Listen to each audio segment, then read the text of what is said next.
Fala pessoal, voltamos com mais uma Impressões de Sword Art Online Alicization, episódio 20 e episódio 21, onde finalmente teve a luta do Eugeo contra o Kirito, e eu esperava honestamente que fosse mais épico. Começou muito bem, vale dizer, os efeitos são bons, teve coreografia, pô Marco, então foi perfeito. Não, essa é a parte engraçada, às vezes pode ser tudo muito bom nessa parte técnica, mas não empolgar. Por que não empolgou? Porque teve muito diálogo no meio. Tá, com esse negócio de muito diálogo em várias lutas, eu não gosto tanto, eu prefiro lutas mais dinâmicas que tem um pouquinho só de diálogo. Diálogo é importante? Sim, tem a utilidade pro diálogo. Pra que serve? Bom, geralmente é pra dar empatia com o personagem. Se você não sente nada pelo personagem, não sente ódio por ele, ou você não gosta dele, você não vai ligar pra luta. É só duas pessoas ali se batendo e tá bonito. É só isso. Você não se importa realmente, você não se empolga. Por isso que você precisa do build-up. Build-up é a carga emocional que você coloca na luta. Geralmente são com motivações dos personagens, eles falando um com o outro, acontecendo algumas coisas no meio, então você pode ter alguns diálogos no meio, é por isso que fazem até vários diálogos em combates. Isso aí vale pra filmes, vale pra animações, vale pra livros, geralmente tem um diálogo no meio, porque sem o diálogo fica muito seco a luta. E você pode estar pensando, pô Marco, mas monstros não falam? Sim, luta contra monstros, como é que funciona? Aí você cria um nível de ameaça, você trabalha toda uma tensão antes, aí quando chega lá, o monstro vai fazer alguma coisa terrível com um aliado ou algo parecido, aí tem a tensão disso, você tem que impedir eles. No caso, teve os Goblins. Sword Art Online teve aquela luta contra os Goblins, que teve um pouco de diálogo no meio, não foi uma luta muda, só que não tinha muito diálogo. Aquele tipo de luta eu gosto mais, porque você tem a tensão na luta, ao mesmo tempo que você não enrola muito, com diálogos no meio, mas ainda se cria uma tensão, um pouco de diálogo ali. Ok, fiquei falando um tempão disso, mas é interessante, pra você entender por que existe o diálogo,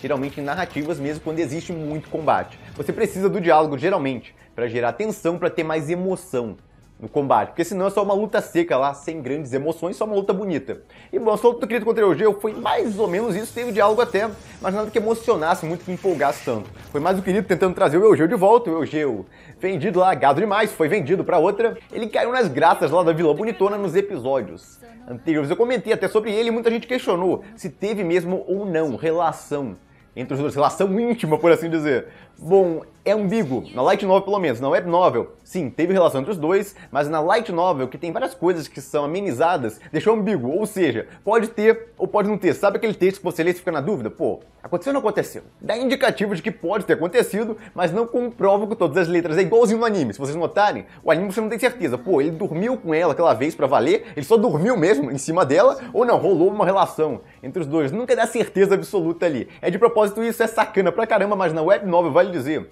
aconteceu, por isso que eu confirmei no episódio passado, se na Web Novel aconteceu e na Light Novel só ficou mais disfarçado, por assim dizer, então eu creio que sim, aconteceu ali, só não confirmaram com todas as letras. E falando em Light Novel, antes que eu me esqueça, já saiu o volume 1 e volume 2, a Light Novel de Sword Art Online aqui no Brasil, e compre, por favor, que eu tenho um volume, já comprei aqui o meu.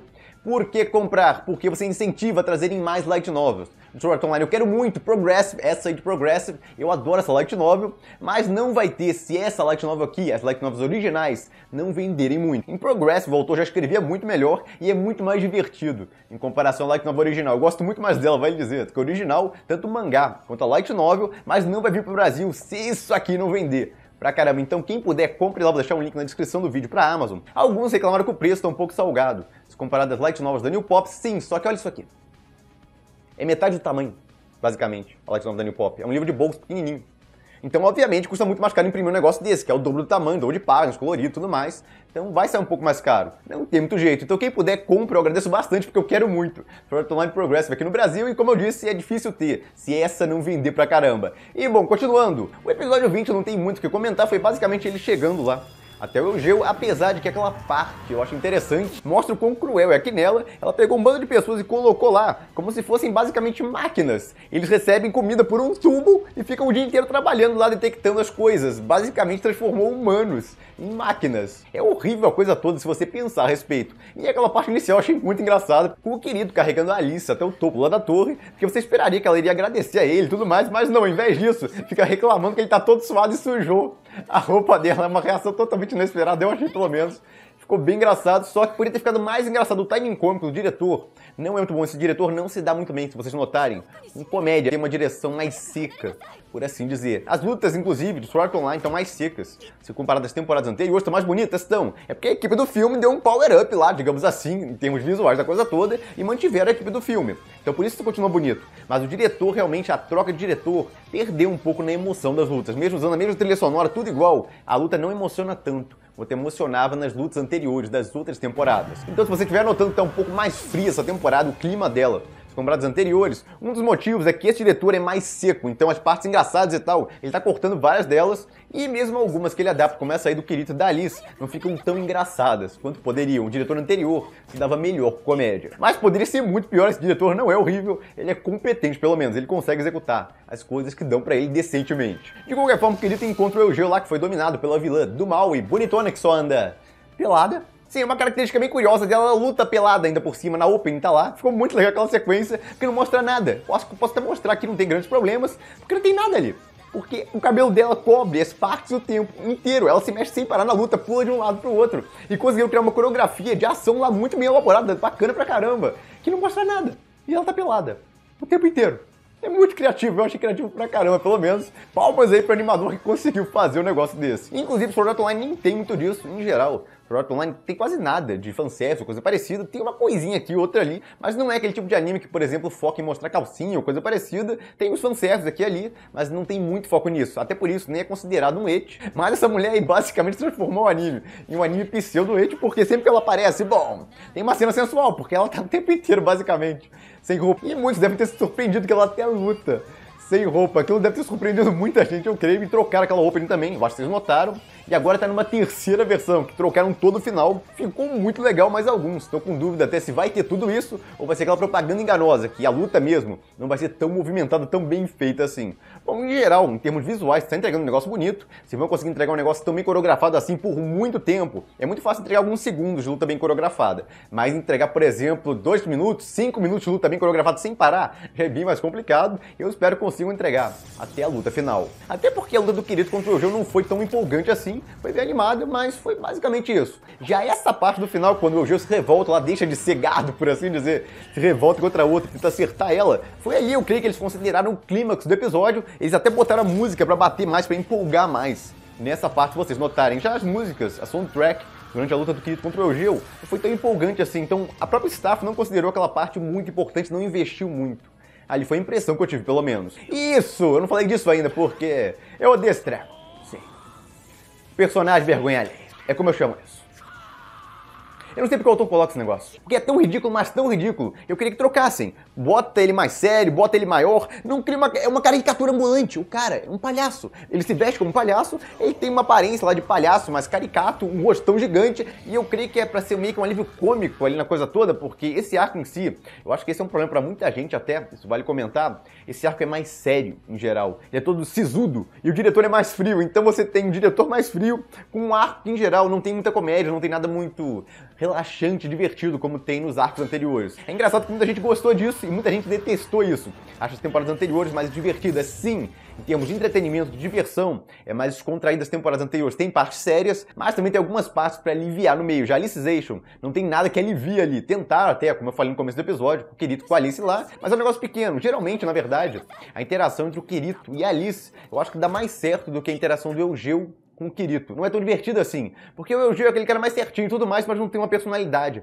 não tem trejeitos muito marcantes nele. Se pensar bem, foi uma inovação, achei até legal, porque quase sempre o protagonista estava interagindo com uma nova garota, e em quase todo light novel, na verdade, é um padrão de light novels. O protagonista encontra uma heroína, aí encontra uma nova heroína, é praticamente sempre com uma nova heroína, não com personagem masculino. Até tem alguns, mas geralmente eles já estão na história, são amigos do protagonista, e é basicamente isso. É a função deles, a interação maior do protagonista, geralmente, é com uma personagem feminina. Então o autor até tentou inovar nisso, é um arco gigantesco, onde o protagonista fica interagindo por várias light novels, com um personagem masculino, ao invés de uma heroína nova, é um herói novo, isso foi legal. Então, por um lado, eu parabenizo ele por essa inovação, que foi legal, um negócio diferente pra variar, mas ao mesmo tempo não deu tão certo essa inovação assim, não ficou tão divertido a interação deles, quanto ficaria talvez com a Alice desde o começo. Falhou um pouco, pode ser pela personalidade do Eugeo, que é meio sem graça. E a Asuna, temos gente reclamando da Asuna, calma, na segunda parte desse arco, a Asuna vai aparecer pra caramba, na primeira parte realmente. Ela não apareceu muito, mas vai compensar na segunda, se acalme quanto a isso. De qualquer forma, esse personagem aí, eu odeio ele tá ali pra aliviar a coisa toda, tá? Pra dar um ar mais cômico, mas só torna o negócio todo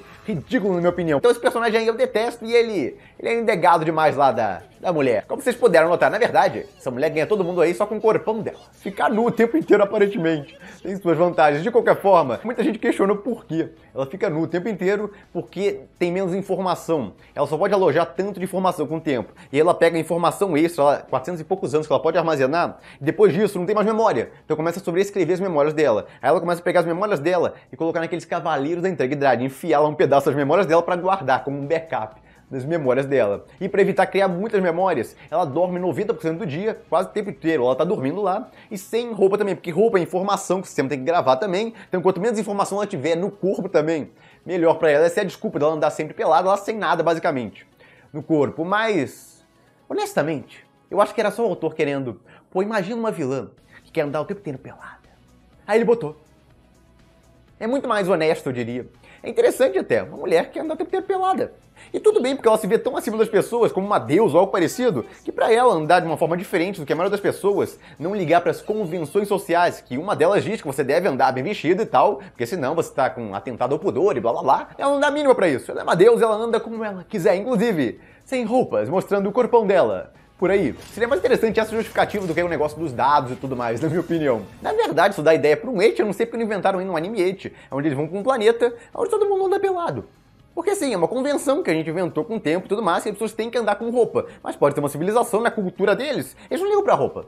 Não tem problema nenhum, todo mundo anda sem roupa. Por aí. Olha só, ninguém teve essa ideia, hein? Tá bom, não seria muito prático, já que todo mundo teria que andar censurado o tempo inteiro, no anime pra TV pelo menos. Mas o planeta do biquíni, todo mundo anda só de biquíni, ou de roupas de baixo, funcionaria, uma cultura daquele local aí. Ok, eu tô viajando um pouquinho aqui, digamos que minha mente é muito fértil, então eu comecei a viajar sobre um bando de coisas. Só com base nesse negócio, da vilã lá andar nua quase o tempo inteiro. De qualquer forma, isso é da light novel no anime, eu pensei que eu ia botar uma roupa nela porque ela lutar, por exemplo. Sem roupa ia ficar bem complicado, mas não, deram um jeito aí, botaram ela pra lutar com o cabelo servindo de censura da coisa toda. Parabéns aí pro animador que conseguiu fazer um negócio desse sem ter que censurar nada, botar luzinha branca e nada. E bom, eu já se soltou lá da manipulação daqui nela, conseguiu até quebrar aquele escudo dela, mas antes de chegarem nela agora de novo, vão ter que passar por esse cara meio maluco e ridículo aí. Tem mais 3 episódios pra acabar, tomara, que entreguem lutas bem empolgantes, de agora até o final. E lembrando, quem for e puder, compre as light novas da série que começaram a ser lançadas no Brasil, e elas venderem muito, é a única forma de trazerem Progressive pra cá. E eu quero muito que a light novel e mangá de Progressive venham pro Brasil. Eu deixei o link pras novels na descrição do vídeo. E é isso, eu fico por aqui. Se gostaram do vídeo, deem um like, compartilhem, se inscrevam no canal que não se inscreveu ainda, e quem puder apoie o canal, vire membro. Você ganha vídeos extras e lives exclusivas toda semana, além de todos os vídeos do canal adiantados. E é isso, eu fico por aqui e vejo vocês no próximo vídeo.